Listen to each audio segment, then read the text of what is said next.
first and family last and family by and by. When you're an Addams, the stereotypes of a pie. When you're an Addams, you do what Addams do all the time. Welcome back. We are now here with Bo Mahiran. Very Is good. that correct? And Bo, you are the musical director. Correct. Of the Addams Family. Tell me a little bit about what it takes to actually put a production like this on the stage. A lot of blood, sweat, and tears, that's for sure. When it comes to the musical side of things, musicals are always a lot more complex. Maybe not psychologically in some cases. You know, with comedies, they're always a little bit lighter and more fun. But in terms of the practical side of things, musicals are in many ways far more complex than any other stage production because not only are you factoring in the actor dynamic, you're also factoring in the musical dynamic, which extends the emotions of those sequences and also adds to the enjoyment of the audience as well. But first of all, I do want to say that we're very proud to offer a live orchestra with this performance. Very yes. We have a 5-piece orchestra in the back of which I'm part of. So the music you're hearing is not being piped in. So we're coordinating the live orchestra in addition to an ensemble of 23 individuals, which is doubly impressive. Yes. We have the amazing Sally Gage, our resident choreographer, who has put together the dance sequences. She's been with us for, I believe, over 20 years now, professionally in the dance world for almost a half century. So we're very happy to have her on board too. So you factor all that in addition to the emotional arc of the story and the character development, as well as the physical building of the sets and the adding of the props and all the unique costuming. It gets very complicated, but from my end of the perspective, my focus is to make everyone sound good and hopefully make the story a bit more cohesive. Now, is this your first time being the musical director here? At the Mill and Patch, no, this is my second time. My first time was earlier this spring, and actually it was the same creative team behind last season's award-winning A Funny Thing Happened on the Way to the Forum. Okay, Lainey so with Clark was Dustin. also directing that, yes, starring Okay. Dustin, and Sally also did the choreography as well. Actually, I want to mention as a quick shout-out, if I may, that this is very much an award-winning cast, too, because we have multiple-time local theater award winners in almost all of our leading spots. So this is very much sort of an all-star cast we've been fortunate enough to gather together. Did you have any role in the audition process and listening to their voices? Oh, and absolutely. As Lainey said at one point, and I appreciate this comment greatly, she says she has the vision, but she needed someone who had the ear. And so we were very also fortunate and made things a bit more difficult because we had nearly 50 people come out to audition. It was an exciting turnout, and there were moments where we were just sitting there going, what do we do with all this? How do we choose? And there were other moments where it was an instant, that's the one. So there was a lot of discussion, a lot of weighing and choices, but we're very grateful for the group that's come out and even more amazed at how they've come together both backstage and on stage. Well, you know, I actually, Bo, wanted to audition because I should've think come I out. have the hair at least, Oh, but yes. I don't carry a tune whatsoever. Do you work with people like that, or when it's a production of this size, do you truly look for those that have the talent? Both. I'm going to say both for two reasons. On the first hand, especially for like your principal characters, you need people that are, if you ever heard the term triple threat, very much triple threats in I'm this only a case. double, You're a so, double threat, yeah, okay. The dancer, singer, actor. And it definitely comes through, even as our leading figures, I should say, all have said in several instances, this is a story that's held together by music. There are these huge sequences, and then in between you actually get the plot and dialogue form, and then you move forward to the next number. But at the same time, we have members of our ensemble, a couple of whom I'm pretty sure have never done musicals before, or at least have limited experience therein. And one thing I always like to remind people is that especially when you participate in a cast setting, you have the chance to learn a new skill, to try something you've never done before.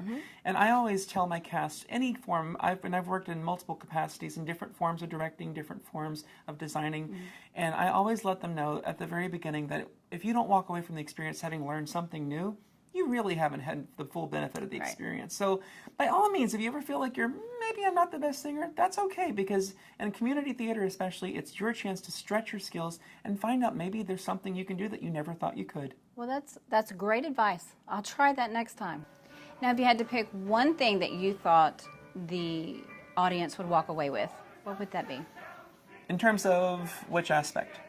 Let's say in terms of the actual music. in terms of the actual music, one thing that I would like to emphasize, which a lot of people take for granted, is that oftentimes musically things get much more complex than they sound. To borrow a line from one of my television series that I absolutely enjoy, when you do things right, it seems as though you've done nothing at all. And in this case, it is definitely proving to be so. We were very fortunate to get started with music in the very first week of rehearsals. This is tight, 4 to 6 part harmony, especially for our ensemble of ancestors for the entire show. And for being such a comparatively lightweight comedy, and it's very fun, and in many ways, it's sort of that enjoyable fluffiness. But at the same time, it is musically very complex, especially for singers. My running joke is that the basses are actually tenors, and the tenors are altos, and the altos are sopranos. And yeah, it's one of those things where we're really testing people's ranges, both in terms of not just emotion, but vocal as well, too. Well, thank you very much, Bo, for spending you. a few minutes with us and telling us a little bit behind the scenes of the show. Absolutely. Yeah.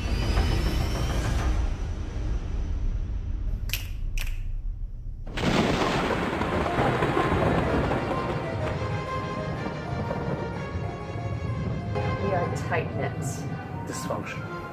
morose, Demented. dynamic.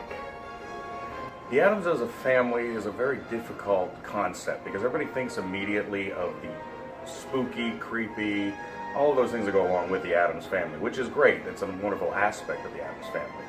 But in their heart, in their soul, it's probably one of the strongest families ever portrayed on television, movies, comics. There's a realness and a genuineness to them. They strive to be different, they strive to be themselves, and I think through that they're stronger than most families are. They don't hide anything because that's who they are, and they accept it, and it's a great bond, and that's really important to this storyline. Morticia wears the pants in the family. She is the head of the home. She makes sure that everything goes absolutely terribly in the family. Morticia makes sure that everything is going the way it's supposed to in the family. She runs the household. She makes sure that the children are exactly what they need to be doing, that Gomez is minding his P's and Q's, that everything is going the way it should go. Morticia, she is the glue of the family. She holds everything together. Gomez.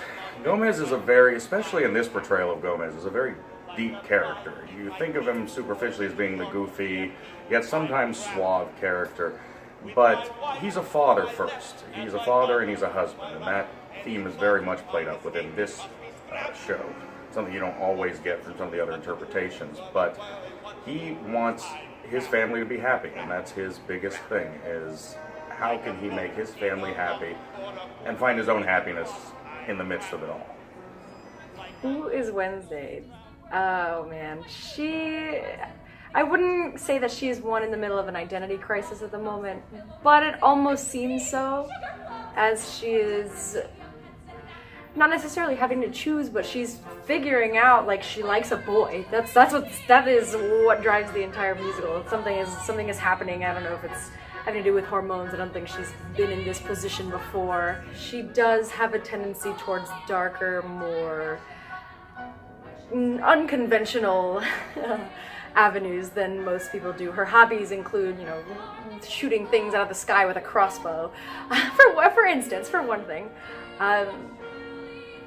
She prefers the mystery of death over whatever could possibly happen in life. She's not very amused with it, other than Lucas, which she finds very exciting for some reason. Did you figure that out? Huxley is like mischievous, and he can be trusted. Just like I think that he really cares about his sister and his family, and he likes to cause chaos. They all just have like that sort of feel to them. Like they're creepy, but they're not creepy, and like they're scary, but they're like just funny, and it's just the whole family's like that. Fester's the lovable brother type that's kind of like the cog in the family that you need to keep the family going. I think without Fester, it probably would have derailed the entire family. I think I'm very lovable like Fester. I try to he wants to solve Wednesday's problems along with Gomez and Morticia's, and the family is very important to him. And when it seems like Morticia's about to leave, Fester is just distraught and feels like it's the end of the family. If one person leaves his family, it's over. Grandma is the spark. Grandma is the positive side. Grandma's the yin to their yang. She's the lightness in the dark. She is the, she's got one foot in the grave and one foot on land. Yeah, Grandma. Yeah, I think Grandma's the spunky one. Yep, she's the one that would be playing jokes on people. She's probably what Pugsley got all of his little tricks and all of his little thoughts were sprouted by Grandma. I'm spunky like Grandma. Yep.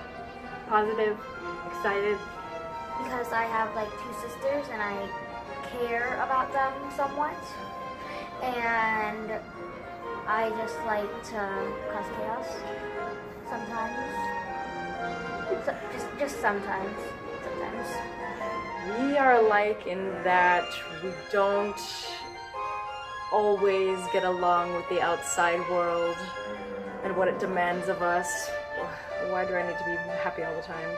Or why do I need to feel a certain way at all? I feel like that's where somewhere that I can connect with her, and I do have a home version of myself, if you know what I mean. I live with my parents, so it's like I do have to kind of like not censor, but you know, I can't scare them all the time. And then I feel like I can open up a little bit more outside, you know. Oh, I like to wear the pants in the family. I don't always wear the pants in the family.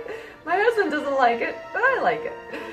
So Morticia's a very strong character, and I am a very strong person. And she's also very passionate, and I am as well. So I definitely relate to her in that area. I'm not a father, so I don't relate as quickly to that as some things. But I do relate, I think, to being who you are. You have to be true to yourself first, and the rest will follow. And I think that's what I have most in common. I'm not as goofy as he is, though I have my moments. I'm definitely not as suave as he can be, but I have my moments on that too, I think.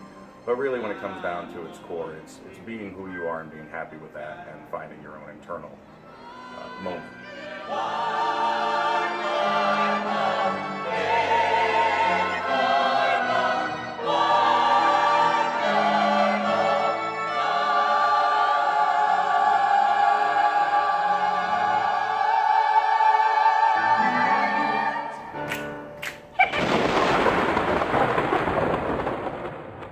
We hope you've enjoyed this edition of All Access. For more information on Melon Patch and its upcoming plays and musicals, visit their website at melonpatchplayers.org.